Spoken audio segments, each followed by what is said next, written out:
My name is Miles Rowan, and on the day my wife graduated from medical school, I was delivering pizzas in the rain again. The drizzle felt like a steady punishment, soaking through my thin windbreaker as I waited outside the campus auditorium, the boxes stacked high in the back seat of my dented Civic. I could see the graduates through the glass doors, their caps and gowns moving like a black tide of ambition and promise. The crowd buzzed with excitement, a collective cheer rising as names were called and faces beamed under the bright stage lights. My heart clenched every time they applauded. I couldn't help imagining my name echoing in that hall. But that wasn't the applause for me. That wasn't the day I'd worked for. I shifted from foot to foot, my shoes squeaking on the wet pavement. The ticket stub in my pocket felt heavy, like an accusation. I bought it months ago, determined to witness the moment my Celeste, crossed the stage in triumph.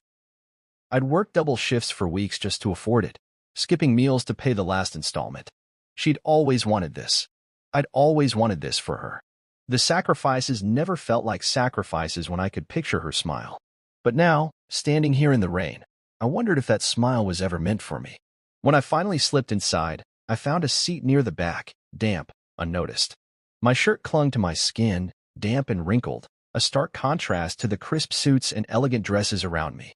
I spotted Celeste on stage, her gown tailored to perfection, her hair pinned in a style that made her look older, more polished, less like the girl who used to fall asleep on my shoulder after studying. I thought she'd glance at me, just once, but her eyes moved from her classmates to the crowd, never stopping where I sat. When the announcer called her name, the auditorium erupted. She moved with practiced grace, head held high. I remembered the late nights I'd spent making her flashcards, the countless cups of cheap coffee I'd brewed at 3 a.m., the times I'd driven her to rotations because she was too tired to drive herself. None of that mattered now, at least not enough for her to look my way. She reached the microphone, and the applause died down. She took a breath, smiled wide, and said, "I want to thank everyone who believed in me." Her voice was clear, confident, the kind of voice that belongs to someone who's already living the life they dreamed about. I leaned forward, waiting for my name, my mention, my place in her story. But it didn't come. She kept going. "I now know I need a man who matches my standard." The words hit like a slap. The crowd laughed, applauded. I tried to smile, but it felt like my face was cracking. The rest of her speech blurred. I stared at the back of her head, at the shine of her hair under the stage lights, and felt something inside me shrink. 5 years of working 2 jobs, barista at dawn, pizza driver at night. 5 years of rent payments, tuition checks, skipped weekends, all so she could have this moment. And in that moment, I wasn't part of her triumph. I wasn't even part of her memory. I was just the husband who paid the bills. The applause swelled again, drowning out the bitter ache in my chest. She stepped off the stage, the smile still painted on her lips, and disappeared behind a row of other graduates. I didn't stand. I didn't clap. I just sat there, the noise rolling over me like a tide. Around me, people hugged, snapped photos, waved programs in the air. Parents beamed with pride. Husbands pressed kisses to their wives' foreheads. I pressed my lips together to keep from screaming. When the ceremony ended, I didn't wait for her. I didn't fight the crowd to catch her eye or hold her hand. I walked out into the rain, each drop colder than the last. My Civic waited like a faithful dog, battered and gray. I climbed in, the seat creaking under me. The boxes in the back smelled like cheap cheese and regret. I turned the key and let the engine rattle to life. As I pulled out of the parking lot, I saw her through the windshield, surrounded by classmates and professors. She was laughing, like the world was exactly as it should be. And maybe for her, it was. I didn't cry. I didn't shout. I didn't call her name. I just drove, the wipers squealing against the glass. Every stoplight felt like a question I couldn't answer. Did I do this to myself? Did I build a future that never included me? I thought about the first time I met her, the way she'd smiled at me in that campus coffee shop, her hair tied back, no makeup, asking me to recommend a pastry. She'd laughed at my dumb jokes. She'd held my hand under the table. I thought we were building something together. I thought I mattered. The rain fell harder, drumming on the roof like an accusation. I pulled over in front of a rundown apartment complex. The night shift was starting soon, and I needed the tips. I checked my phone. No missed calls, no messages, just the familiar loneliness that came with every shift. I thought about how I'd been the man she leaned on, the man who made it all possible. But in that auditorium, I realized I'd been the scaffolding for her life. built to be dismantled once the structure was complete.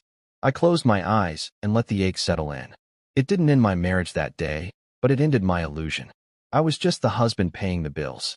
I was the man left in the rain, delivering pizzas to strangers, while the woman I loved built a future that no longer needed me. And for the first time in 5 years, I wondered who I was without her. Back when we lived in our shoebox apartment, Celeste would study late into the night while I folded pizza boxes and fixed broken espresso machines. The place smelled like stale coffee and burnt crust, and the thin walls did nothing to keep out the neighbors' arguments or the creak of the old pipes. But for a while, I told myself that was just the price of building something real. I'd come home from a late shift, my clothes reeking of pepperoni grease and cheap cologne. Tips were better if I smelled decent, and she'd be there, sprawled on the couch with textbooks piled around her like a fortress. I'd stand at the door for a second, just watching her, the way her hair fell across her cheek as she read, the lines of exhaustion under her eyes. That was the Celeste I'd fallen in love with. Determined, fragile, unstoppable. Her parents, Margot and Philip, never liked me. They'd met me once, at a backyard barbecue when we'd been dating less than a month.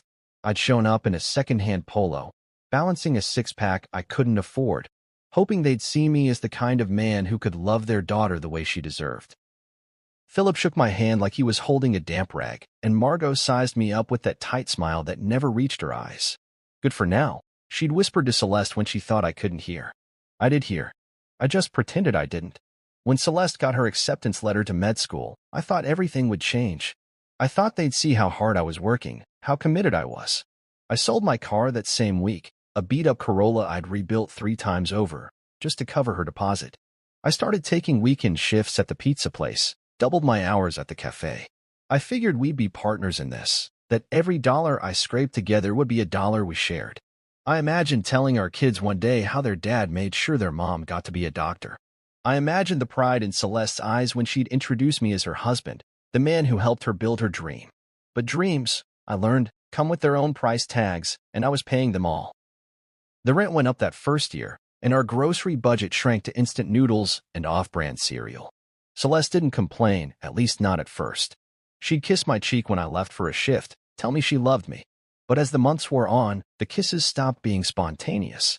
They became routine, like she was clocking in and out of our marriage. I noticed the little things first, the way she'd frown when I spoke in front of her classmates, as though she worried I might embarrass her. The way she'd correct me, like I was a child, when I got a fact wrong or used the wrong term. The first time she did it, I laughed it off, telling myself she was just stressed. But the second time, the third time, it stung.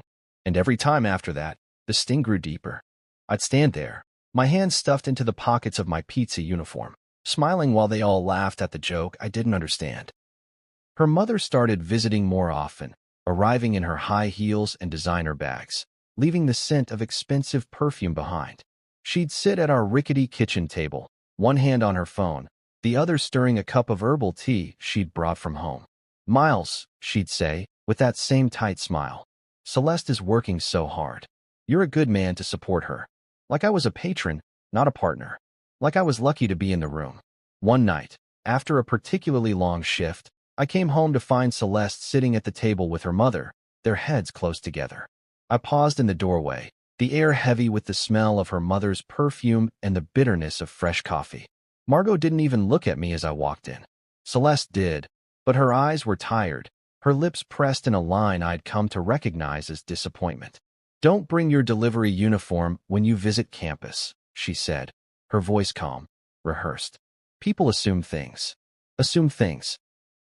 Like I was the help, the charity case. Like I wasn't worth the dirt under their designer shoes." I stood there, too stunned to answer, my pizza hat still in my hand. I wanted to ask her who these people were, what exactly they assumed, but I already knew. They assumed I was the background character in her story. The man who brought the coffee, who delivered the pizza, who kept the lights on so she could shine. I should have walked away then. I should have taken that moment, the cold dismissal, the forced smile, and walked out the door. But I stayed. Because I had nothing else. Because I'd given her everything. Because I still believed that maybe, just maybe, I mattered. That night, I lay awake on our thrift store mattress, the springs digging into my back.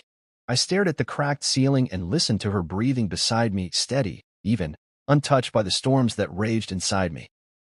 I thought about every overtime shift, every missed birthday party, every time I'd said no to something I wanted so she could say yes. I thought about the dreams I'd put on hold, the passions I'd buried under bills and responsibilities. She stirred in her sleep, mumbling something I couldn't catch.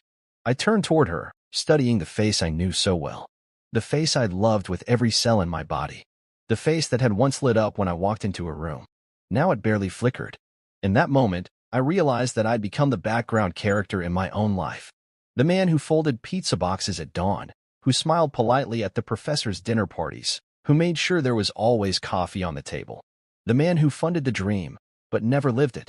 The realization hit me like a gut punch. I thought I was building a life with her, but I'd actually been building a stage for her to stand on. And in the script she'd written, I didn't even have a speaking part. I rolled onto my back and stared at the ceiling until the sun came up. Another day of deliveries. Another day of watching her walk away in her lab coat while I put on a uniform that smelled like someone else's dinner. That morning, I kissed her cheek and told her I loved her. She didn't look up from her phone. You too, she said, her voice flat. Like an afterthought. Like I was an afterthought. As I walked out the door, I wondered if she'd even notice if I didn't come back. I wondered if she'd ever really seen me at all. They always said I was so supportive. Celeste's friends would post those #PowerCouple photos on Instagram, all smiles and hashtags, capturing moments that looked like love but were really just snapshots of survival. I'd be there in the background, carrying her books, paying for coffees, showing up with pizza for her study group, anything to make it easier for her to focus on becoming the doctor she dreamed of being. The funny thing is, everyone saw me as the reliable one, the rock.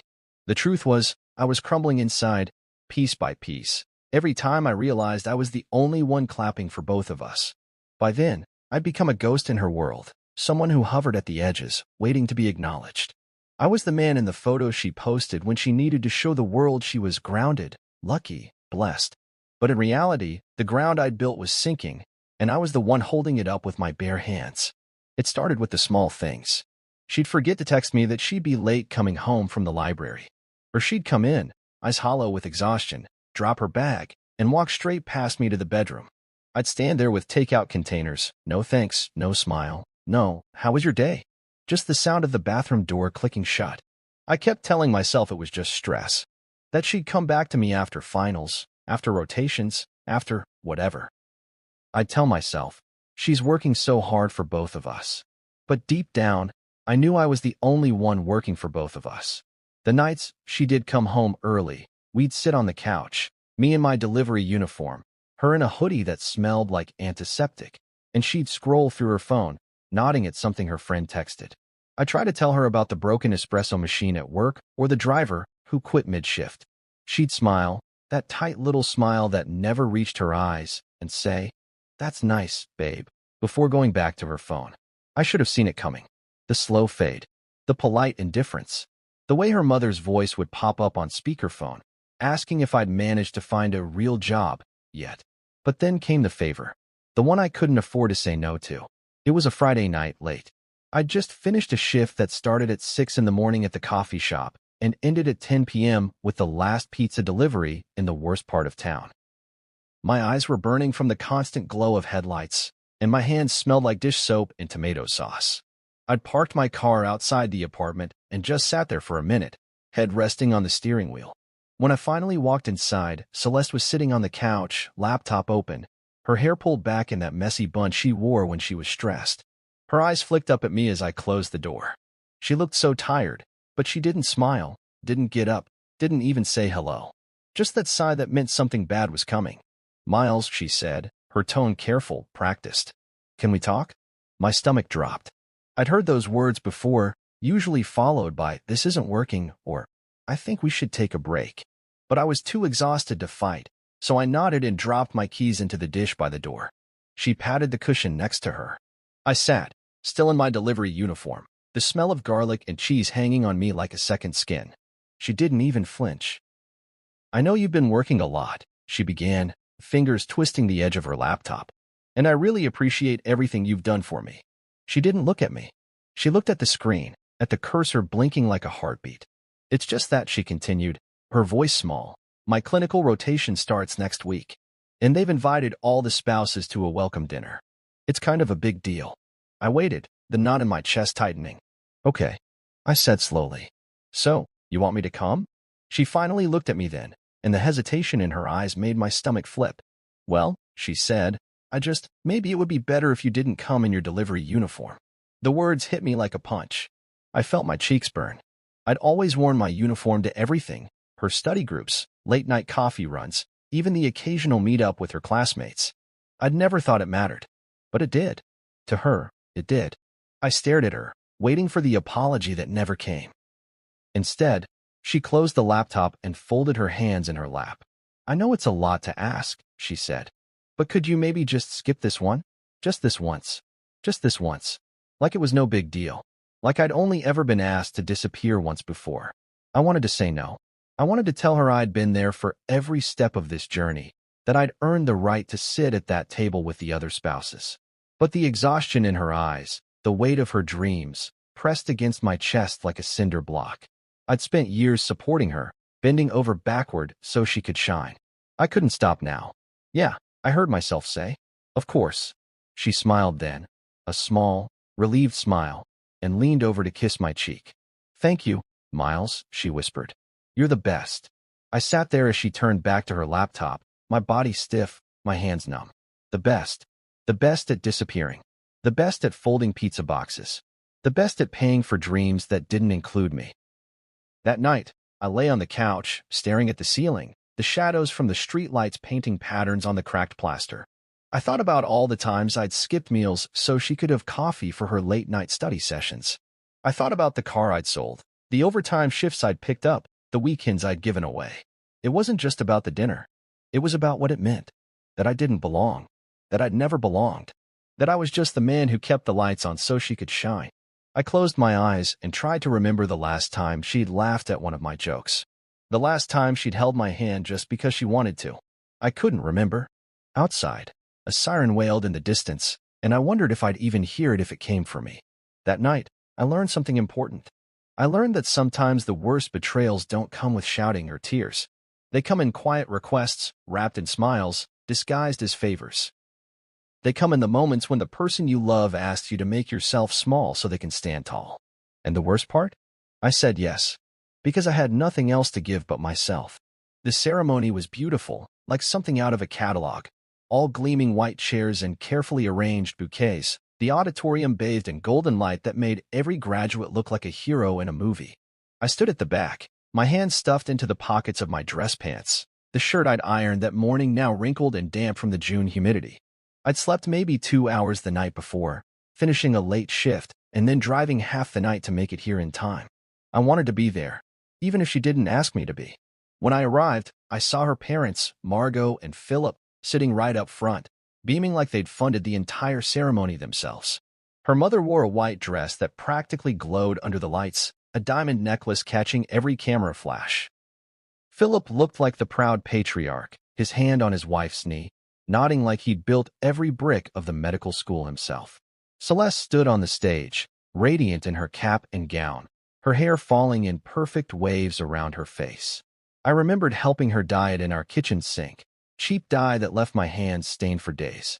Now it looked like it belonged in a shampoo ad.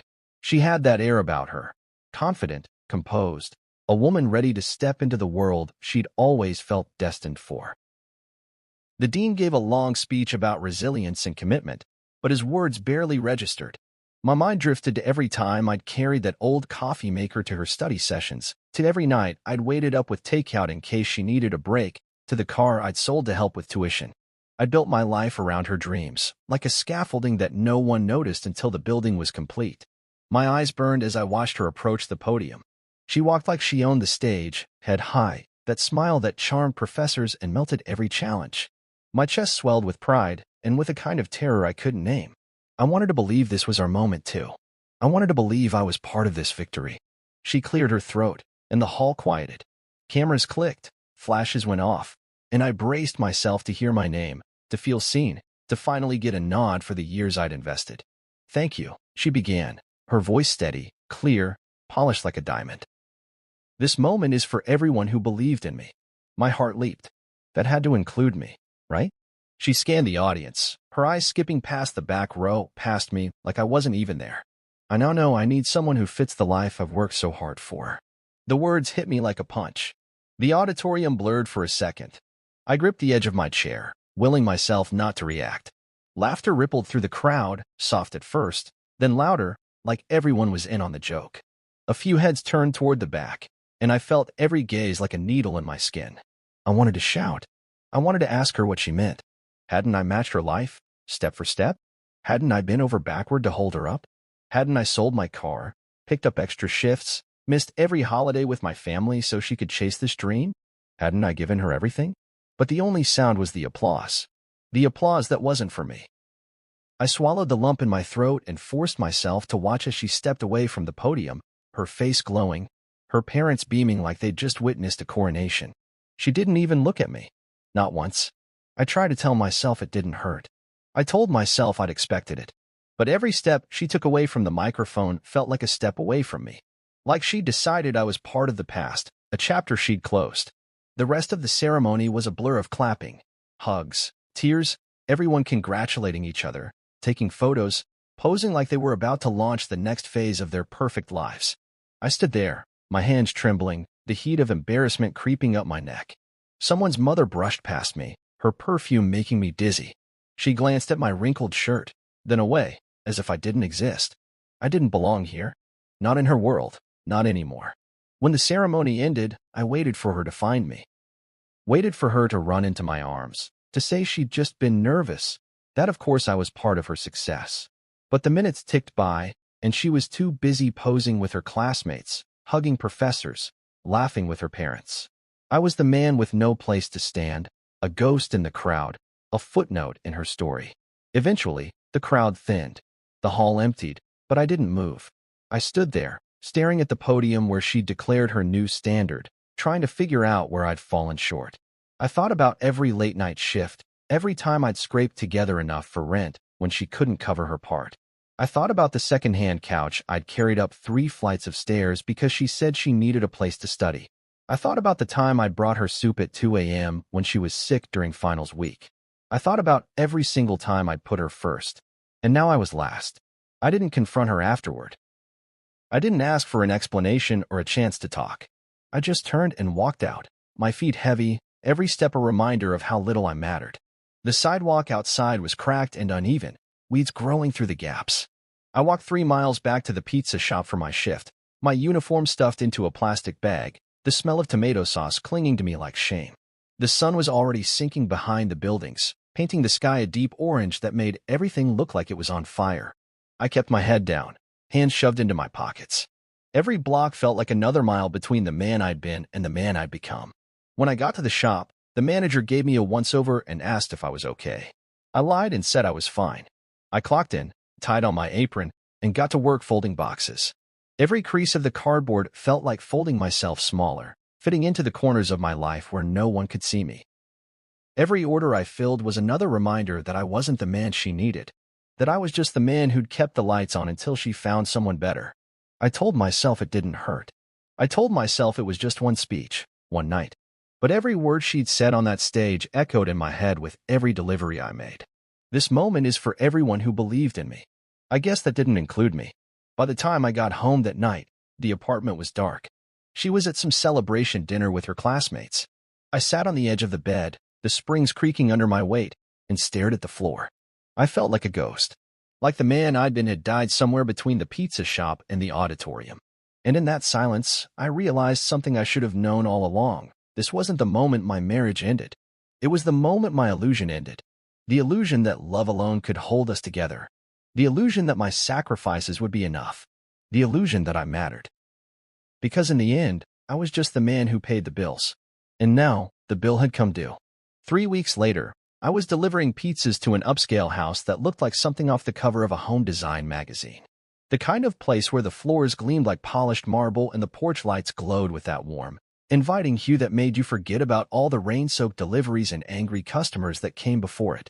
I checked the receipt twice to make sure I had the right address, balancing the box in one hand and smoothing my uniform with the other.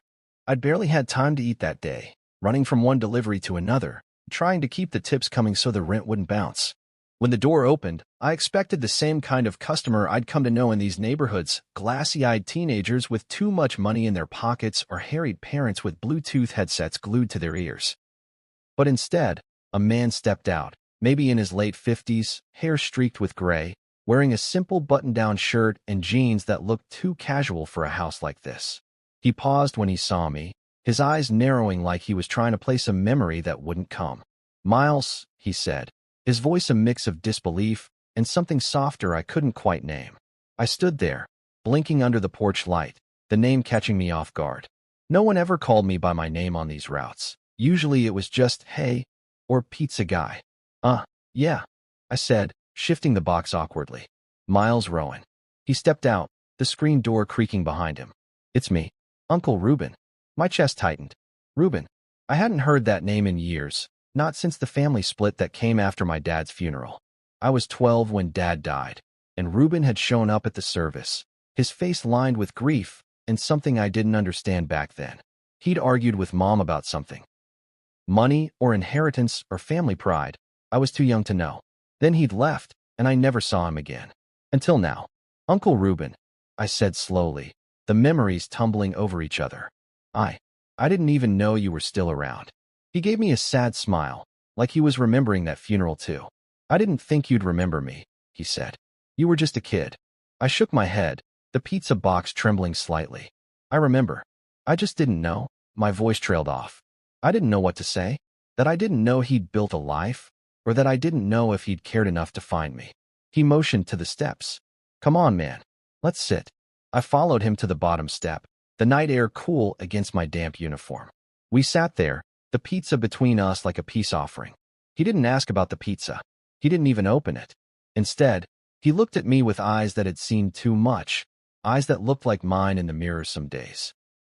"Tell me what's going on, Miles," he said, his voice steady. "Tell me everything." I didn't want to, not at first. But something about his face, the lines that told me he'd lived his own hard truths, made the words spill out. I told him about Celeste, about the endless shifts, the coffee shop mornings and pizza shop nights. I told him about the way she'd stopped seeing me, about the graduation speech that felt like a knife. I told him about the way I'd tried so hard to be enough, only to find out I'd been nothing but a footnote in her success story. He listened without interrupting, nodding occasionally, his eyes never leaving mine. When I finally ran out of words, I felt lighter and heavier at the same time, like I'd just torn open a wound that refused to close. He leaned back, hands clasped, and let out a long breath. "You don't need saving, Miles," he said finally. "You need a damn runway." I frowned. "A runway?" He nodded. "A place to take off from. You've been so busy holding her up that you forgot to build your own wings." He gestured toward the pizza box. "Look at you.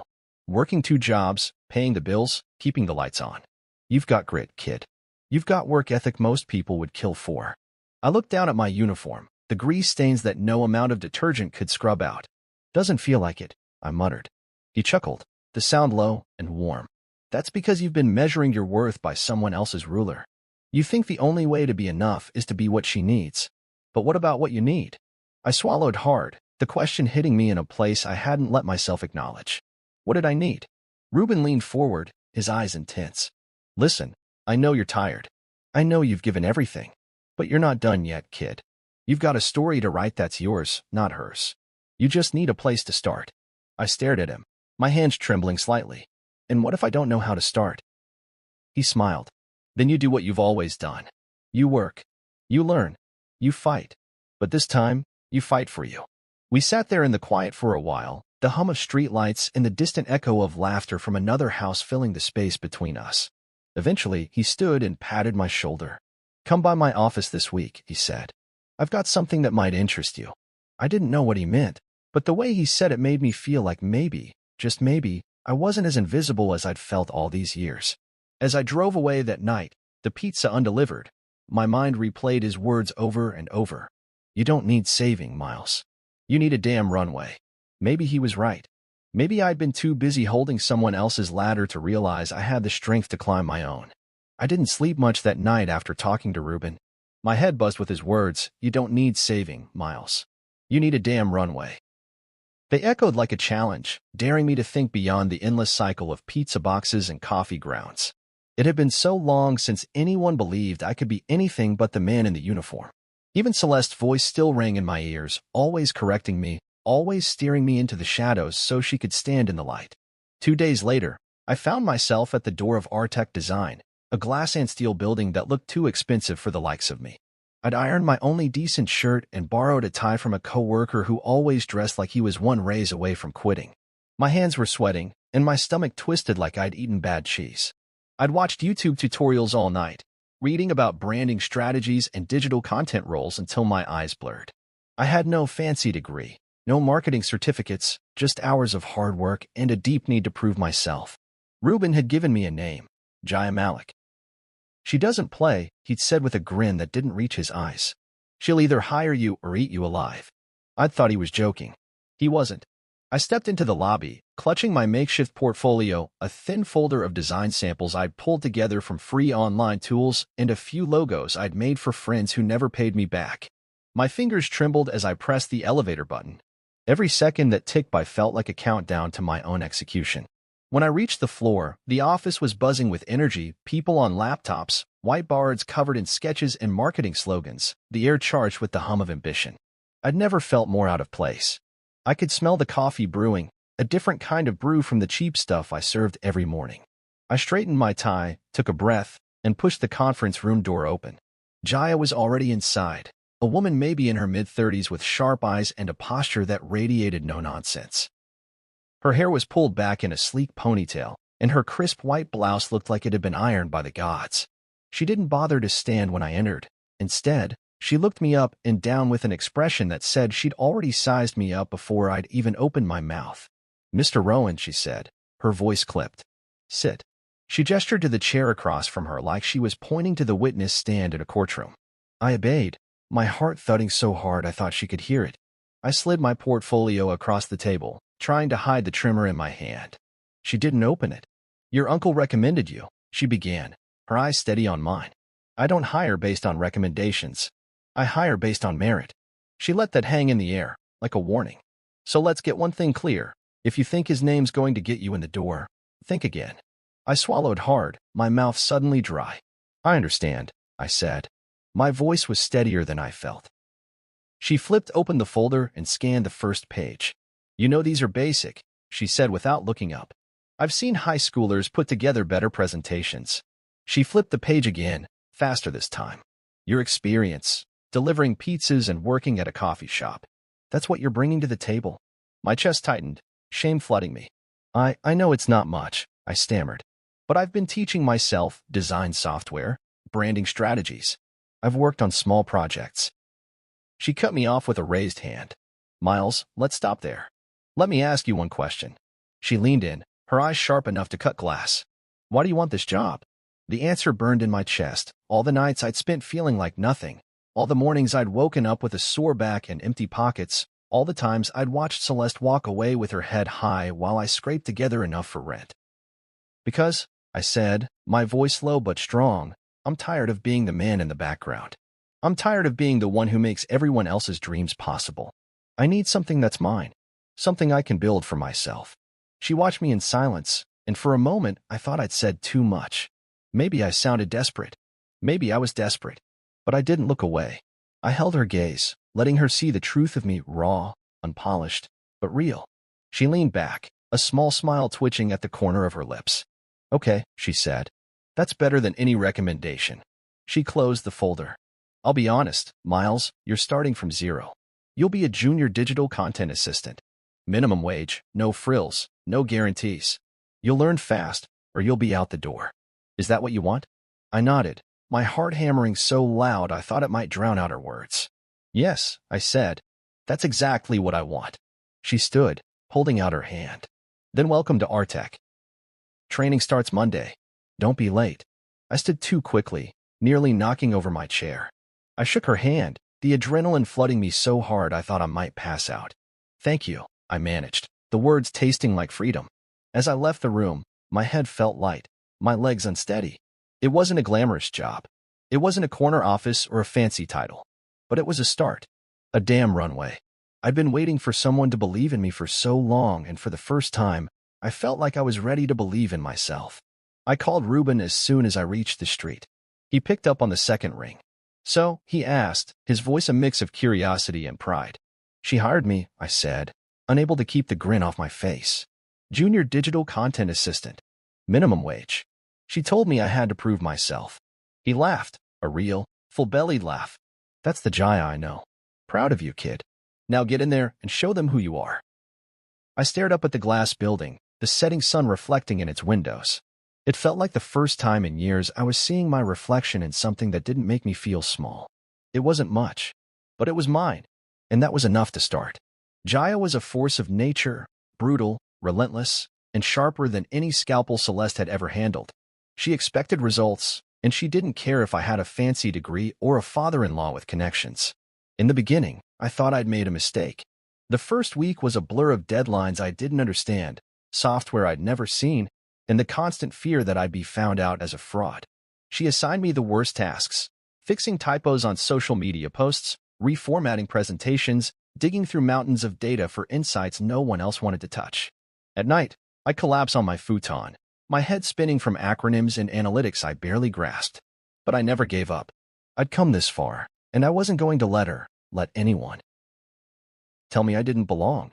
I started to see patterns in the chaos, learned how to spot the gaps others missed. I figured out that while I might not know the jargon, I knew how to work. The same hustle that got me through double shifts at the pizza shop gave me the grit to outlast my doubt. I watched every tutorial I could find, sometimes until my eyes burned. I'd pause videos to take notes, rewind to hear something again, practice until the screen blurred. Jaya noticed. She never said so directly, she wasn't that type. But she stopped double-checking my work. She started leaving sticky notes on my desk that said things like, "spot-on analysis," or "nice catch." To anyone else, it might have seemed small, but to me, it was like hearing the applause I'd been waiting for all those years. 6 months in, she handed me my first real project, a mid-tier client with a flatlining social presence. Their engagement rates were a joke, and morale was low. I spent 3 nights piecing together a new strategy, analyzing what their competitors were doing, and crafting a series of posts that felt real, authentic, like something I'd want to read. I presented it to the client on a rainy Tuesday afternoon, my heart thudding in my chest like I'd just run a marathon. They listened. They asked questions. And when I was done, they actually smiled. 2 weeks later, engagement tripled. Jaya sent me a one-line email. Not bad for a pizza guy. I read it over and over, my grin stretching so wide it hurt. Sometimes I'd think about Celeste, about how she'd roll her eyes if I stumbled over a word, how she'd correct my grammar in front of her classmates. I'd remember the way her mother would sigh whenever I mentioned a delivery shift, that tight-lipped smile that said I'd never be enough. And then I'd look around at the team I was part of now, the people who didn't care if I'd once folded pizza boxes. They cared if I got the job done.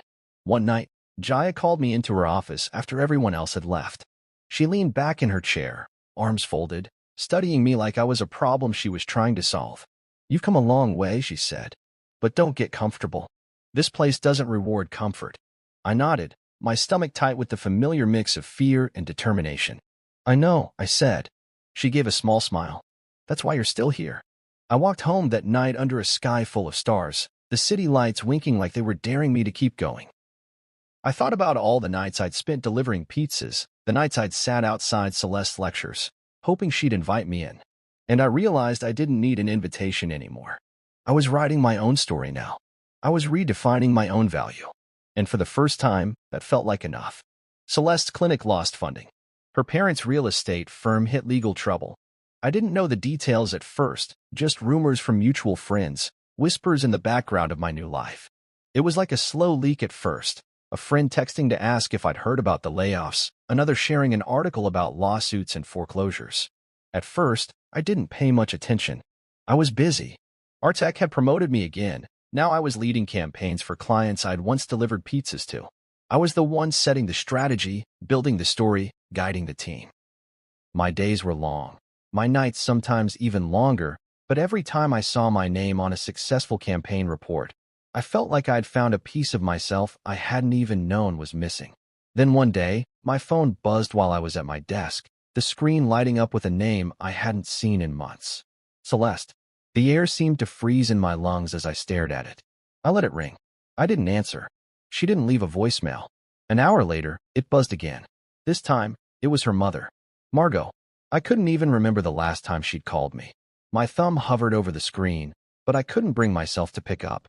Memories of her tight smile, the sigh she gave every time I mentioned my job, the way she'd make me feel like an extra in my own life. All of it came back like a flood. The next day, another call. This time from her father, Philip. I let that one go to voicemail too. It wasn't that I didn't care. It wasn't that I wanted to see them suffer. It was that I'd spent so many years being the man who saved them from every inconvenience, every crisis. I'd been the one who worked the late shifts, the one who smiled and said it was fine, the one who bent until I was in pieces, so they could stand tall. I wasn't that man anymore. That night, I sat on the balcony of my small apartment, the city lights stretching out like a promise. I thought about Reuben's words. Forgiveness doesn't mean forgetting. It means reclaiming your peace. I'd carried so much of their weight for so long, and I'd never given myself the chance to stand on my own. I'd let Celeste's dreams define me. I'd let her parents' judgments shape me. But now, I had my own runway, my own wings. Still, the calls kept coming. Celeste's text came in late the next evening. "Celeste, can we talk? Please." I stared at it for a long time, the glow of the screen painting my face in blue. Her tone was different. No correction, no arrogance, no dismissal. Just please. Then Margot. "We didn't realize how good you were. We made mistakes." Philip followed an hour later. "Miles, we need your help. Please call us back." I put the phone down and let the silence settle in. For years, I'd have dropped everything to rush to their side. I'd have worked double shifts, canceled plans, emptied my savings, anything to keep their world from crumbling. But now I knew better. Now I knew that rescuing them wasn't my job. My job was to protect the life I'd built, brick by brick, with sweat and late nights and hard-won confidence. So I thought about it, long and hard. About the years I'd spent sacrificing myself for their comfort. About the graduation speech that cut me to pieces. About the looks, the sighs, the unspoken disappointment that had hung between us like a shadow. I thought about the person I'd become since then. The person who had built something from nothing. And then I thought about forgiveness, about what it meant, really. It didn't mean pretending it hadn't happened. It didn't mean erasing the pain. It meant letting go of the anger that tied me to them like a chain. It meant setting myself free. So I decided. I invited them to a place of my choosing, a restaurant called The Lookout, the same one I'd once delivered pizzas to, back when I thought success was something other people got to have. I booked a table in the back, where the view overlooked the city skyline. My city now, my skyline. I wore a tailored jacket Reuben had given me when I'd landed my first client. I checked my hair in the mirror and saw a man I recognized, a man I respected. They were already seated when I arrived. Celeste looked small in her tailored suit, her hair neat but lacking its usual shine. Her eyes darted around nervously, like she was waiting for the old Miles to show up, the one who'd forgive too easily, who'd offer a shoulder to cry on, who'd fix what wasn't his to fix. Margot and Philip sat beside her, their faces lined with worry I'd never seen before. When I sat down, they looked at me like they didn't quite know who I was.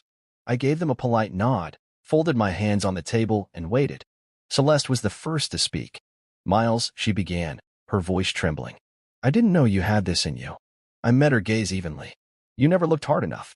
She flinched, and for a moment I felt a flicker of the old ache. But it passed. Philip cleared his throat. "We've had some setbacks. Real estate is tough right now. And Celeste's clinic." Margot cut in, her voice softer than I'd ever heard it. "We made mistakes. We didn't realize. We didn't see what you were capable of." I listened. I let them talk.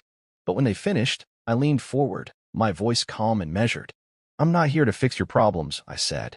"I'm not the man who will work 2 jobs so you can keep your heads above water." They shifted uncomfortably. "But," I continued, "I know people who can help. People who know how to build back better. If you're willing to put in the work." Celeste looked like she might cry. You'd do that?" I nodded. "I'd refer you. But no handouts.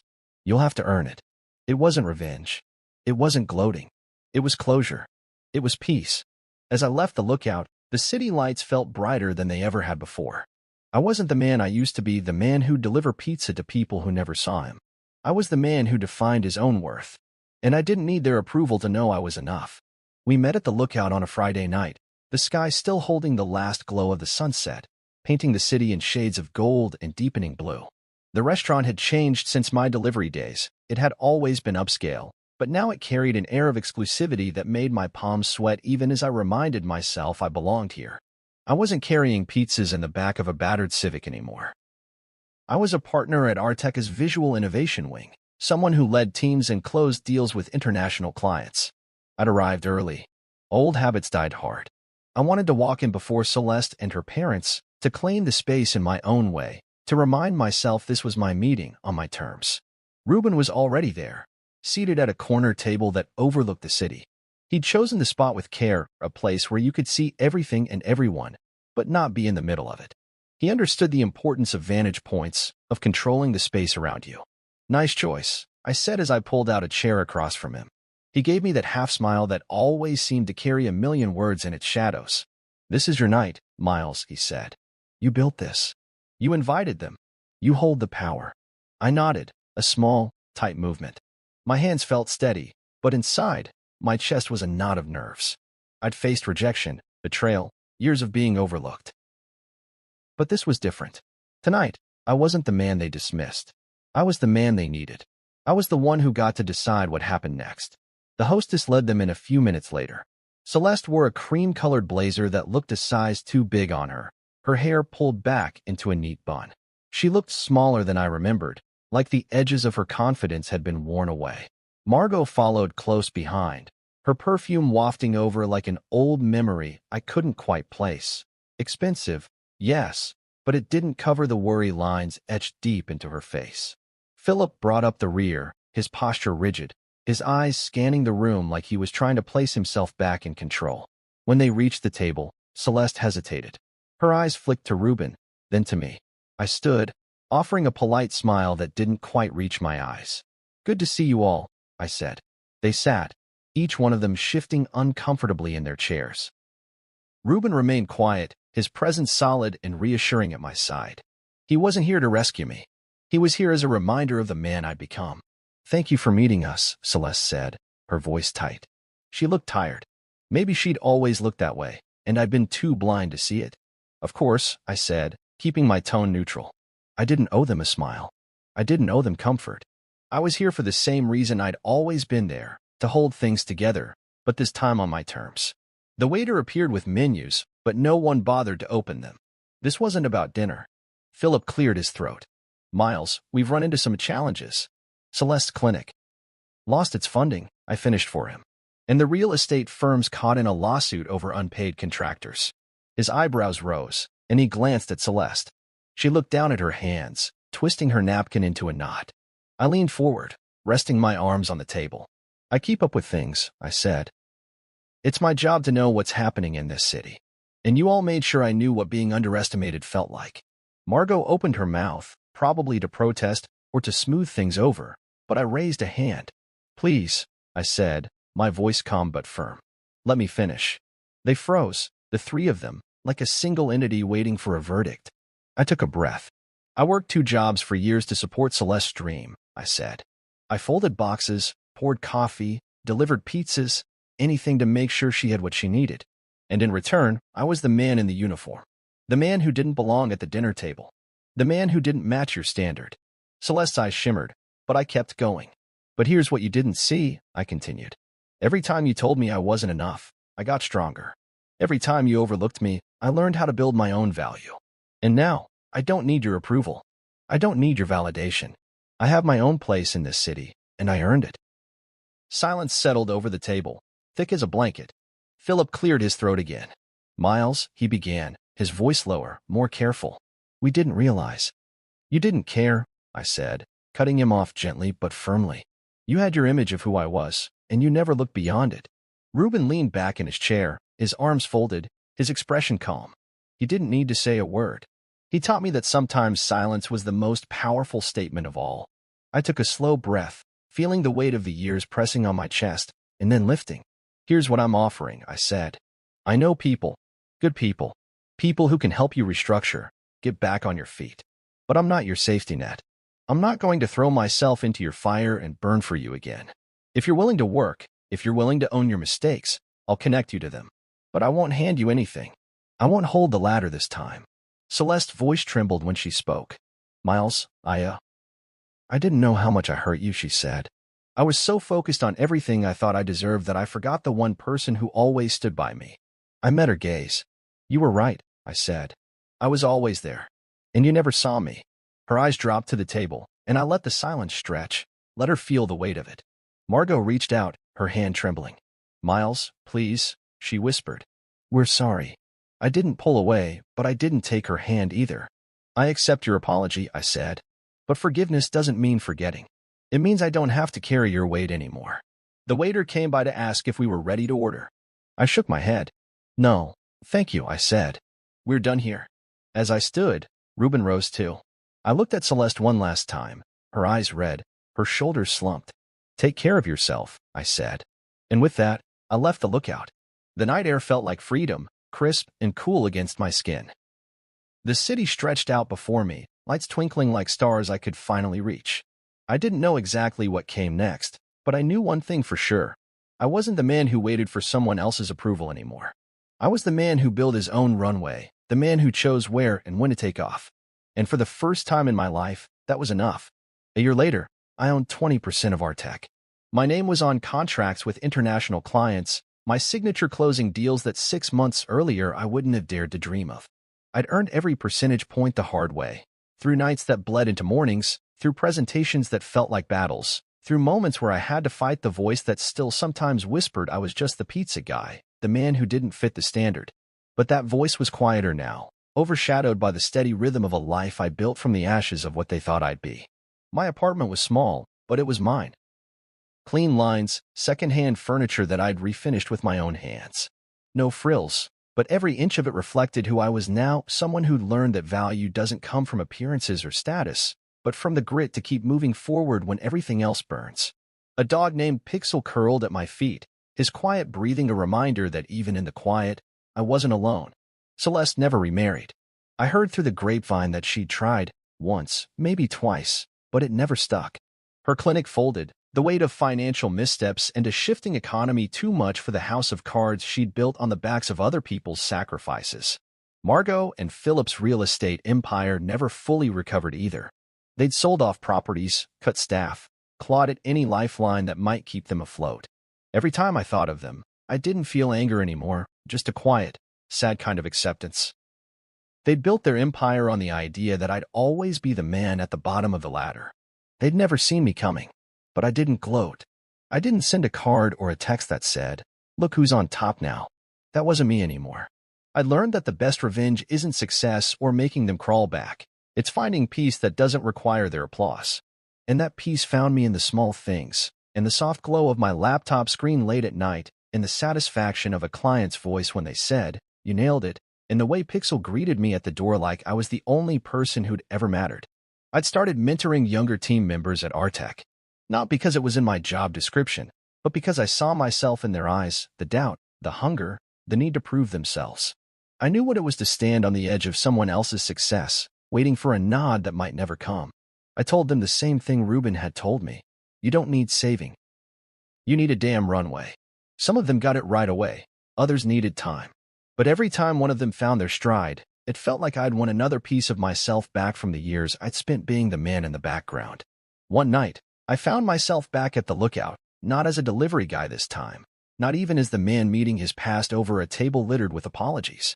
This time, I was a client. Artec had booked the entire back section for a client appreciation dinner, and I'd been asked to host. I wore a suit that fit, a tie that felt like confidence instead of a noose. As I walked through the doors, memories rushed at me, but I didn't flinch. This was my space now, my skyline. Jaya raised a glass at the head of the table, her sharp eyes scanning the room before settling on me.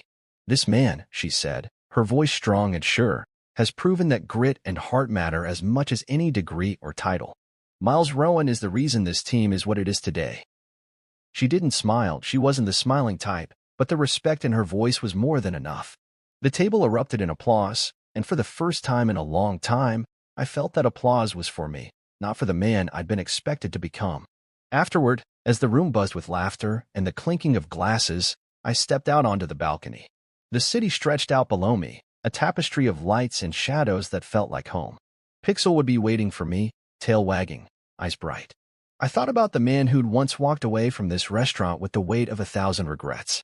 I thought about Celeste's eyes that night, red with tears she'd never let me see before, and how I'd finally learned to forgive her, not because she deserved it, but because I did. Forgiveness wasn't about letting them off the hook. It was about letting myself off the hook. It was about releasing the part of me that kept waiting for her to see me, to validate me, to choose me. That part was gone now, dissolved in the years of hard work and late nights, in the pride I felt every time a project launched and someone said, "You did this." Because I had. The city hummed below, alive with possibilities.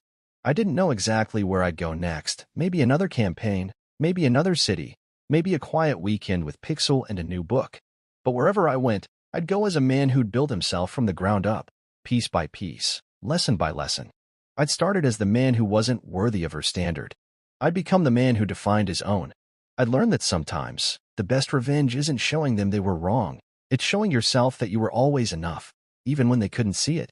I took one last look at the skyline, then turned and headed back inside. There were people waiting for me, clients, colleagues, new hires who needed a hand. And I was ready to meet them all, not as the man who'd been left behind, but as the man who'd built his own runway, who'd learned how to fly. Pixel would be waiting at home, and I couldn't wait to walk through that door. Because sometimes, the best thing you can do isn't proving them wrong. It's living so fully, so honestly, that their opinions don't even matter anymore. That's the peace I'd found, built from the ashes of every no, every slight, every time someone told me I wasn't enough. Now I knew better. I was enough.